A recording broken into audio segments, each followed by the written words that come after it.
ഇന്ന് നമ്മൾ ബോംബെ കറാച്ചി ഹൽവയാണ് തയ്യാറാക്കുന്നത്. അപ്പോൾ അത് ഉണ്ടാക്കുന്നതിന് മുൻപായിട്ട് ഇത് ഒഴിച്ചു വയ്ക്കാൻ ഉദ്ദേശിക്കുന്ന പാത്രത്തിൽ നെയ്യ് പുരട്ടി വയ്ക്കാം. എന്നിട്ട് ഇതിൽ കുറച്ച് വെളുത്ത എള്ളും ബദാം കട്ട് ചെയ്തൊക്കെ ഇട്ട് കൊടുക്കാം. ഇനി പിസ്തയോ കാഷ്യൂനട്ടോ ഉണ്ടെങ്കിൽ അത് ഇട്ട് കൊടുത്താലും മതി.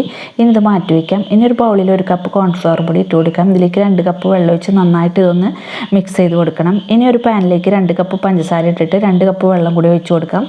പഞ്ചസാര നന്നായിട്ട് മെൽറ്റായിട്ട് ഒന്ന് തിളച്ച് വരുമ്പോൾ ഇതിലേക്ക് കോൺഫ്ലവറും വെള്ളം കൂടി മിക്സ് ചെയ്തതോ ഒന്നുകൂടി നന്നായിട്ട് ഇളക്കി ഇതിലേക്ക് ഒഴിച്ചു കൊടുക്കാം. ഇനി ഇത് കൈയെടുക്കാതെ ഇളക്കി കൊടുക്കണം. ഇനി ഇത് ചെറുതായിട്ടൊന്ന് കുറുകി വരുമ്പോൾ ഇതിലേക്ക് 1 ടീസ്പൂൺ ചെറുനാരങ്ങ നീര് ഒഴിച്ചു കൊടുക്കാം. എന്നിട്ട് ഇത് നന്നായിട്ട് മിക്സ് ചെയ്യാം. ഇപ്പോൾ ഇത് ഒന്നുകൂടി കുറുകി വന്നിട്ടുണ്ട്. ഇനി ഇതിലേക്ക് ഫുഡ് കളർ റെഡ് കളർ ചേർത്ത് കൊടുക്കാം. ഇഷ്ടമുള്ള കളർ ചേർക്കാം കേട്ടോ. ഇനി ഇത് നന്നായിട്ട് മിക്സ് ചെയ്യാം. ഇനി ഇത് ഒന്നുകൂടി കുറുകി ചെറുതായിട്ട് പൊട്ടിത്തെറിക്കുന്നൊരു പരുവായിട്ടുണ്ട്. ഈ സമയത്ത് 1.5 ടേബിൾ സ്പൂൺ നെയ്യും 5 ഏലക്ക പൊടിച്ചതും കുറച്ച് ബദാം കട്ട് ചെയ്തതും ചേർത്ത് കൊടുക്കാം. എന്നിട്ട് ഇതും മിക്സ് ചെയ്യാം. ഇനി ഇതിലേക്ക് 1.5 ടേബിൾ സ്പൂൺ നെയ്യും കൂടി ഒഴിച്ചു കൊടുക്കാം. ഇപ്പോൾ ടോട്ടൽ 3 ടേബിൾ സ്പൂൺ നെയ്യാണ് ഒഴിച്ചത്. എന്നിട്ട് ഇത് മിക്സ് ചെയ്യാം.